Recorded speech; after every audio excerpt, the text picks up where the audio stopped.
Humans of the cardboard, welcome back to Just Nuts. Today we're looking at a brand new V-Jump promo card revealed. So we had this card announced a couple weeks ago. It was kind of on the fence because this was an old video game card, and I know in different iterations it had been an Aqua Machine, or sorry, not Aqua Machine, an Aqua Monster in certain iterations, and other iterations it was a machine.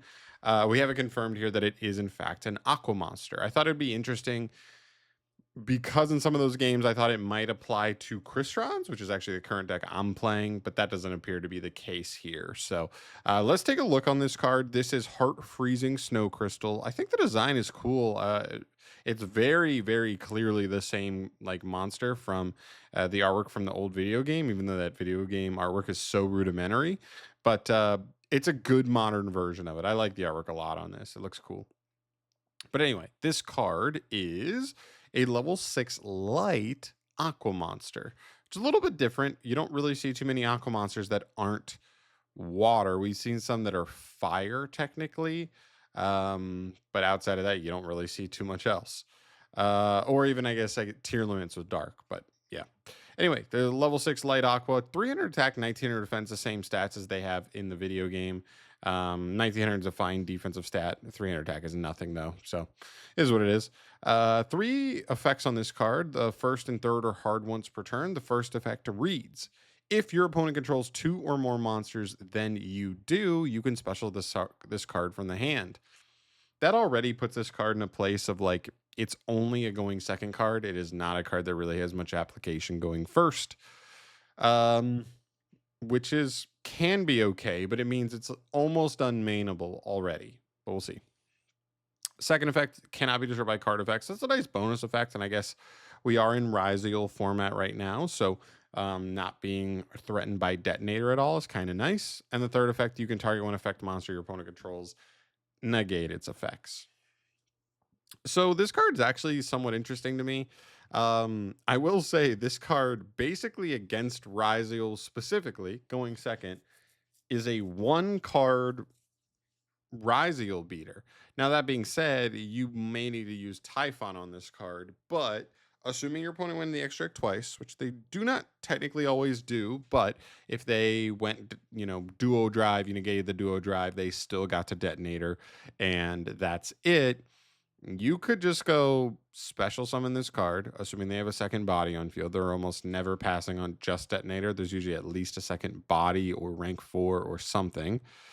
Um, Special summon this card. It can't be destroyed by card effects. So even if you use the first effect here to target the detonator to negate it, they could chain it, popping itself, use Twins of the Eclipse to reborn it.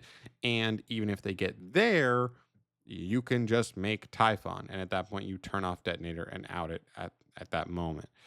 And I guess also, to be fair, you could have made Typhon without even using this card's third effect and still just kind of handled the Typhon, but or the detonator, but we're splitting hairs. This card is so mid. Like, to be honest, we have so many powerful cards like this. Whether you're talking like just these going second, like plan to a board type cards, bait interaction type cards, whether it's the Cashier of Fenrir, right? Much better attack stats. So you could legitimately beat over something and banish something else, or at least threaten something else, all in one fell swoop. This card is too weak to do anything like that. It's so bad. I mean, we have Zoo King Alpha, we have Dino Wrestler Pankratops. Those cards both outclass this one for sure, in my opinion. This card is just so mid. It falls into the same category of card, but it's just worse than those. It just is. Plain and simple. The negating a card, a monster on the field effect, that's worse than Alpha's effect to remove. That's worse than Pankratops' effect to pop. And its condition is a little bit more brutal as well. Just the fact they have to have two more cards than you, instead of they just have to have more than you, or if they control a monster, you control none. Like, even that would be easier because there are a few decks out there that they just are what they are and they pass on one monster. It really exists in modern day Yu-Gi-Oh! So, it just is what it is. But this card is just so mid. The payoff's not high enough. The consistency is not high enough, and it doesn't have enough outside utility from like it's one main lane that I don't think it'll ever see play. It's a fine card. If it had come out 5 years ago, it might be interesting. Like prior to Pank, this might have been a spicy card that's like, this is like Cyber Dragon with a higher ceiling. Then it might have been interesting, but it's just like 5+ years too late. So it's out for me. I'm not in on it, but still cool to see. If you have any ideas for this, if you really do think there is an idea for this card, whether it's synergizing with an archetype that already exists or something else, let me know your thoughts down below. I'm still curious on that, but this card's kind of a whiff for me as a V Jump promo. So I'm out. We'll get the next one announced in about a week and a half, and I'll bring that to you then when it comes. But I'm out of here for today. Thank you so much for watching. As always, guys, let me know your thoughts down below on the new card. Stay tuned for more Yu-Gi-Oh! News as we go forward. Subscribe to the channel for any of that stuff. And I will see you guys in the next one. Thanks for watching. Peace.